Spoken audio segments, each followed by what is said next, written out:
या तो आप सीखोगे या आप जीतोगे, आप हारोगे नहीं। अगर आपका सिलेक्शन नहीं हुआ तो आपने जो गलतियां करी है उनसे सीखोगे, एंड जो अप्रैल वाला अटेम्प्ट है उसमें आप उन गलतियों को करेक्ट करके अपना रिजल्ट बेहतर कर सकते हो।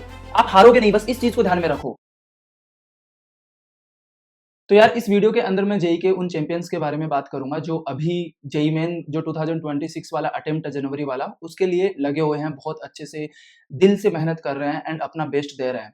तो इस वीडियो में मैं आप लोगों को कुछ बातें बताऊंगा जो अगर आप ध्यान में रखते हैं अपनी इस प्रिपरेशन में तो आपको बहुत ज्यादा हेल्प मिलने वाली है उसमें।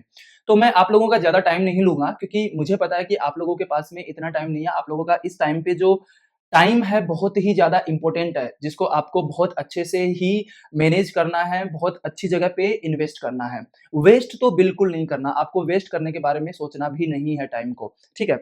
तो सबसे पहली बात तो आप लोगों को ये ध्यान में रखनी है कि आप जिस तरीके से अभी पढ़ाई कर रहे हैं ना, बस वैसे ही पढ़ाई करते रहें एंड अपना बेस्ट करते रहें। आपको अगर लग रहा है कि आप जो पढ़ाई कर रहे हैं वो कम है, जो एग्ज़ाम की रिक्वायरमेंट है उसके हिसाब से कम है, तो आप अपना जो स्टडी टाइम है उसको थोड़ा और बढ़ाओ। देखो, सबके पास 24 आवर्स हैं, लेकिन आपको अपना टाइम बहुत अच्छे से मैनेज करना है। अगर आपको लगता है कि आपको थोड़ी पढ़ाई और करने की ज़रूरत है, तो कोई बात नहीं यार, अगर आप 6 आवर्स भी अभी सो लोगे, तो कुछ नहीं होता। अभी मेरे ख्याल से आप लोगों के पास में 75-80 डेज़ बचे हैं। तो अगर आप 6 घंटे भी सो रहे हो, इट्स ओके, टोटली फाइन, कोई बात नहीं है। आप बस लगे रहो, आपको रुकना नहीं है। देखो, इस प्रिपरेशन में बहुत बार ऐसा होगा कि आप बहुत ज़्यादा स्ट्रेस्ड फ़ील करेंगे, डिप्रेस्ड फ़ील करेंगे, जब आप देखेंगे कि आपके मॉक टेस्ट में मार्क्स नहीं आ रहे, तो उस केस में आप बहुत ही ज़्यादा होपलेस भी फ़ील करेंगे। तो अब ये सब जो है ना, डिप्रेस्ड फ़ील करना, स्ट्रेस्ड फ़ील करना, होपलेस फ़ील करना, ये किसी भी कॉम्पिटिटिव एग्ज़ाम जो होती है, उसका पार्ट है ये।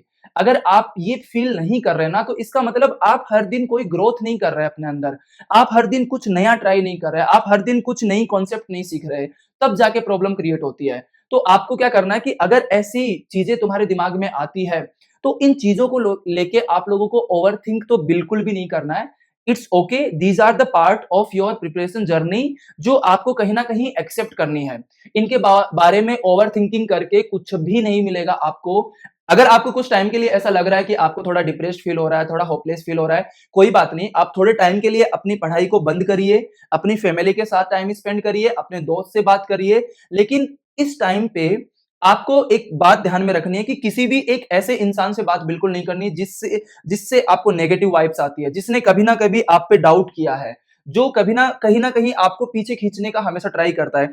एंड ऐसे लोगों को हम लोग एज़ ए ह्यूमन भली-भांति जानते हैं कि ऐसे कौन से लोग होते हैं जो आपको सपोर्ट करते हैं। तो आपको इस टाइप के जो लोग हैं, जो नेगेटिव है, जिनसे आपको नेगेटिव वाइब्स आती है, तो इनको तो बिल्कुल नहीं रखना, इनसे बिल्कुल बात नहीं करनी, अपने आस-पास बिल्कुल नहीं आने देना। आपको इस टाइम पे ऐसे लोगों से बात करनी है जिनसे बात करके आपको थोड़ी पॉजिटिविटी आए, जो आपको थोड़ा पुश करे कि थोड़ा और ट्राई कर, थोड़ा और मेहनत कर, एंड उनसे बात करने के बाद में आपको लगे, आपको पॉजिटिविटी आए एंड आप फिर से पढ़ने जाओ एंड उसी एक जज़्बे के साथ आप पढ़ना स्टार्ट करो जिससे आप पहले पढ़ रहे थे। तो इस बात का आपको ध्यान में रखना है कि नेगेटिव लोगों को बिल्कुल भी अपने आस-पास नहीं आने देना है। उसके बाद में आपको क्या ध्यान में रखना है कि अभी आपको देखना है कि आपकी प्रिपरेशन का लेवल क्या है। अगर आपने 70% सिलेबस कंप्लीट कर लिया अभी तक, तो try to finish 100% syllabus till the January attempt, क्योंकि अभी आपको क्या करना है कि आपको तैयारी इस तरीके से करनी है, इस तरीके से मेहनत करनी है कि अभी जो आप मेहनत कर रहे हैं, वही मेहनत आपको अप्रैल वाले अटेम्प्ट में काम में आए।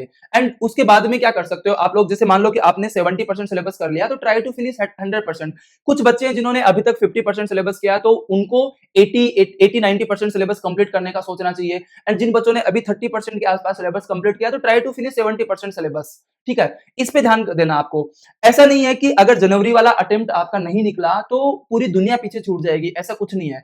आपको एक और अपॉर्चुनिटी मिलेगी अप्रैल के अंदर, जो आप बहुत ही अच्छे से प्रिपेयर करके दे सकते हो। तो अभी आप जो भी प्रिपरेशन कर रहे हैं ना, उसको इस तरीके से प्रिपेयर करो कि आपको अप्रैल वाले अटेम्प्ट में भी जो आप अभी मेहनत कर रहे हो वो काम में आए। अब उसके बाद में एक और सवाल ये आता है कि आपको प्रैक्टिस किस तरीके से करनी चाहिए। तो देखो, अभी बहुत सारे बच्चे ऐसे होंगे जिन्होंने पीवाईक्यूज भी करे हैं एंड जो अभी बाकी के बचे हुए पीवाईक्यू सोल्व कर रहे हैं। बहुत सारे बच्चे ऐसे भी हैं जिन्होंने अभी तक बहुत ज्यादा प्रैक्टिस नहीं करी। अगर तीनों ही सब्जेक्ट की बात करें, तो मुझे ऐसा लगता है कि जिन बच्चों ने बहुत ज्यादा प्रैक्टिस नहीं करी है न्यूमेरिकल्स, उनको अभी कहीं ना कहीं जो जेईई मेन के पीवाईक्यूज हैं जो रिसेंट ईयर्स के कम से कम भी 5 साल के पीवाईक्यूज आपको करना चाहिए। हर साल इतनी सारी शिफ्ट होती हैं, बहुत सारे क्वेश्चन का कलेक्शन आपके पास होगा, तो आप मार्केट से किसी भी पब्लिकेशन की एक पीवाईक्यूज की बुक खरीदिए जेईई मेन की, एंड उसमें पीवाईक्यूज प्रैक्टिस करिए। एटलीस्ट अभी जो रिसेंट 5 ईयर के जो पीवाईक्यूज है वो तो आपको करने ही चाहिए। तो जिन बच्चों ने बहुत ज्यादा प्रैक्टिस नहीं करी, तो उनको मैं यही बोलूंगा कि आपको ज्यादा से ज्यादा पीवाईक्यूज पे फोकस करना चाहिए।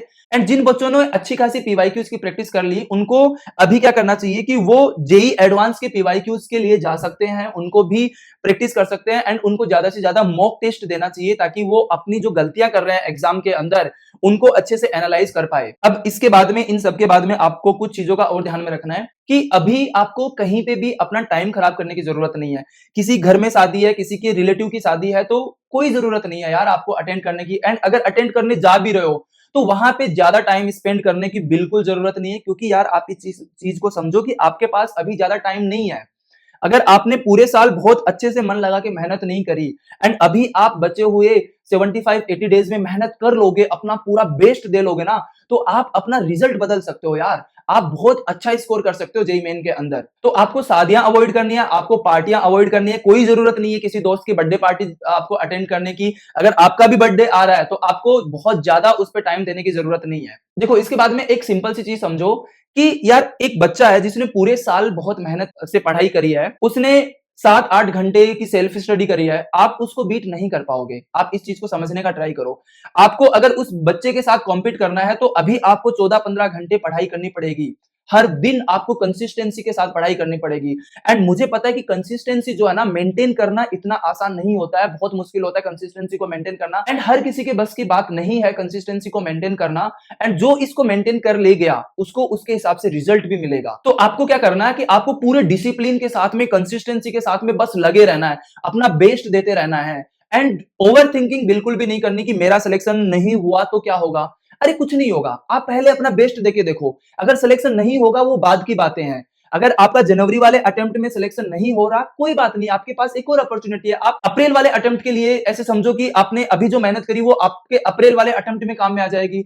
इस चीज के बारे में तो बिल्कुल भी नहीं सोचना कि मेरा सिलेक्शन इतनी मेहनत करने के बाद में भी नहीं हुआ तो क्या, वो बाद की बातें हैं। उसके बारे में सोच के आपको टाइम खराब करने की जरूरत नहीं है। देखो, सबसे पहले आप अपना बेस्ट देना सीखो। आप रिजल्ट के बारे में सोचने से पहले पहले अपना बेस्ट तो देके देखो ना, उसके बाद में तो आप रिजल्ट के बारे में सोच सकते हो। तो ये ओवर थिंकिंग बिल्कुल भी नहीं करनी है कि आपका रिजल्ट कैसा आएगा कैसा नहीं आएगा, वो बाद की बातें, अपना आप आ जाएगा वो। Try to focus more on giving your best in this preparation. ये मैटर करता है। आपको अपना बेस्ट देना है। आपको बिल्कुल भी डीमोटिवेट फील नहीं करना है रिजल्ट को लेके। रिजल्ट के बारे में नहीं सोचना है, वो जो आना होगा आ जाएगा। आपको बस लगे रहना है सुबह शाम, ठीक है। कुछ और चीजों का आपको ध्यान में रखना है कि जैसे आपको हेल्दी खाना खाना है, कुछ एक्सरसाइज करनी है, थोड़ा सा मेडिटेशन करना है। ये चीजें आपको आना आपकी प्रिपरेशन में हेल्प करती है, आपको काम रखने में, रिलैक्स रखने में आपको हेल्प करती है। फिर उसके बाद में आपको रिवीजन बहुत अच्छे से शेड्यूल करना है, बिकॉज रिवीजन करना बहुत जरूरी होता है। देखो, मुझे ऐसा लगता है कि अगर आपने कोई टॉपिक पढ़ा है, उसको आपको रिवाइज कर लेना चाहिए टाइमली, बजाय कि आप एक नया चैप्टर स्टार्ट कर रहे हैं। क्योंकि अगर आप कुछ पढ़ रहे हैं ना, तो उसको अच्छे से पहले प्रिपेयर कर लो। अगर ऐसा नहीं हो कि आपने कोई एक टॉपिक पढ़ा, उसको आप देख ही नहीं रहे हैं, बस एक बार पढ़ के छोड़ दिया, कोई नया चैप्टर उठा लिया, उससे कोई फायदा नहीं है। आप अपना टाइम खराब कर रहे हैं। आप दोनों में से कोई भी एक चैप्टर बहुत अच्छे से प्रिपेयर नहीं कर पा रहे हैं। तो बेस्ट यही होगा कि आपने जो अभी चैप्टर पढ़ा है, उसको एक बार रिवीजन के लिए रखो, रिवीजन करो उसका, ताकि उसमें आपको क्लैरिटी आ जाए, आपकी कॉन्सेप्चुअल अंडरस्टैंडिंग और बढ़ जाए उसके अंदर, बजाय कि कोई ऐसा चैप्टर स्टार्ट करना जो आपने अभी तक छुआ ही नहीं है, आपको उसके बारे में बहुत ज्यादा अंडरस्टैंडिंग ही नहीं है। उससे अच्छा ये है कि आपने जो पढ़ा है उसको बहुत अच्छे से प्रिपेयर कर लो। एंड बस मैं यही बोलूंगा कि बस लगे रहो, आपको रुकना नहीं है। आपको थोड़ा सा भी अगर लो फील हो रहा है, कोई बात नहीं, थोड़ा टाइम निकालो अपने लिए, फैमिली के साथ टाइम स्पेंड करो, फिर उसके बाद में सर झुकाओ एंड अपना काम करो, अपना बेस्ट दो। बस अभी आप यही कर सकते हो कि आप अपना बेस्ट दे सकते हो अपनी प्रिपरेशन में। इसके बाद में, इसके अलावा आप लोगों के पास कोई भी ऑप्शन नहीं है ओवर थिंकिंग करने का या इधर उधर की चीजों में टाइम खराब करने का। एक और चीज आपको ध्यान में रखनी है कि अभी आपको सोशल मीडिया बिल्कुल भी यूज नहीं करना है। कोई बात नहीं, आप 75-80 डेज के बाद में अपने सोशल मीडिया को यूज कर लेना। अभी सारे अकाउंट इंस्टाग्राम के ऊपर या फिर फेसबुक के ऊपर या फिर और किसी भी ऐप के ऊपर अगर हैं, तो आप उनको डीएक्टिवेट करिए। बस अपनी पढ़ाई पे फोकस करिए, क्योंकि इस टाइम पे आपको उसी पे फोकस करने की जरूरत है। आपको मतलब ऐसे समझो कि at the end of the day हर दिन के बाद में आपको ऐसा फील आना चाहिए कि आज मैंने अपना बेस्ट दिया है एंड मैं इसी तरीके से हर दिन अपना बेस्ट देने के लिए रेडी हूं टिल द एग्जाम। बस इन्हीं सब बातों को आपको ध्यान में रखना है, अपना बेस्ट देते रहना है, कुछ भी डिमोटिवेट फील करने की जरूरत नहीं है। या तो आप सीखोगे या आप जीतोगे, आप हारोगे नहीं। अगर आपका सिलेक्शन नहीं हुआ तो आपने जो गलतियां करी है उनसे सीखोगे एंड जो अप्रैल वाला अटेम्प्ट है उसमें आप उन गलतियों को करेक्ट करके अपना रिजल्ट बेहतर कर सकते हो। आप हारोगे नहीं, बस इस चीज को ध्यान में रखो, ठीक है? इसी के साथ हम लोग इस वीडियो को यहाँ पे कंप्लीट करते हैं एंड मैं आपको बोलूंगा कि अगर आपको कुछ भी प्रॉब्लम आ रही है स्टडी से रिलेटेड, एकेडमिक नॉन एकेडमिक कुछ भी आप प्रॉब्लम फेस कर रहे हैं तो आप इस वीडियो के कमेंट में लिखिए, मैं ट्राई करूंगा उसके ऊपर एक वीडियो लाने के लिए एंड इसी तरीके से आप लोगों के साथ मैं बात करता रहूंगा टिल योर एग्जाम। बस लगे रहो, रुकना नहीं है, थक जाओ रेस्ट करो लेकिन रुकना नहीं है, बस अपना बेस्ट देते रहो, ठीक है?